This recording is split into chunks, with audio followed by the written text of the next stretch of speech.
सोचो अगर तुम्हारे पास पैसे हो लेकिन तुम्हें ये भरोसा ही ना हो कि कल उन पैसों की वैल्यू वही रहेगी या नहीं, तो तुम क्या करोगे। इतिहास में भी लोगों के सामने सेम प्रॉब्लम थी। पहले के समय में कागज के नोट पर लोग इतना भरोसा नहीं करते थे क्योंकि सरकार जब चाहे तब ज्यादा पैसे छाप सकती थी।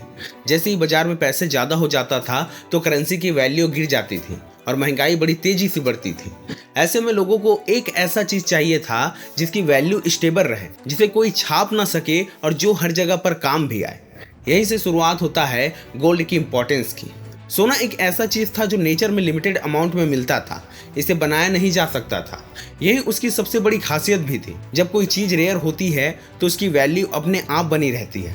इसलिए लोग अपने पैसों को सोने में बदलकर सिक्योर रखना पसंद करते थे ताकि टाइम के साथ उनकी असेट की वैल्यू कम ना हो। अगर किसी देश की करेंसी कमजोर हो जाए या इन्फ्लेशन बहुत बढ़ जाए तब भी सोना अपनी वैल्यू को काफ़ी हद तक बनाए रखता है। वही रीज़न है कि लोग इसे सेफ असेट मानते हैं। एक और बड़ी वजह थी लोगों का ट्रस्ट यानी भरोसा। पुराने समय में कई देशों ने अपनी करेंसी को सोने से जोड़ दिया था, जिसका मतलब ये था कि अगर आपके पास नोट है तो आप उसे सोने में बदल सकते हैं। इससे लोगों का भरोसा बढ़ गया कि उनका पैसा सिर्फ कागज नहीं बल्कि असली वैल्यू से बैक्ड है। यही रीज़न था कि इंटरनेशनल ट्रेड में भी गोल्ड का यूज़ होने लगा क्योंकि हर देश उसे एक्सेप्ट करता था। अगर आप एक देश से दूसरे देश जाते तो आपकी करेंसी शायद काम ना करती, लेकिन सोना हर एक जगह पर वैल्यूएबल था। टाइम के साथ जब वॉर, इकोनॉमिक क्राइसिस और पॉलिटिकल इनस्टेबिलिटी बढ़ी तब लोगों का कागजी पैसों पर भरोसा और कम होने लगा। ऐसे समय में लोग तेजी से गोल्ड खरीदने लगते थे क्योंकि उन्हें लगता था कि चाहे कुछ भी हो जाए गोल्ड उनकी एसेट को सिक्योर रखेगा।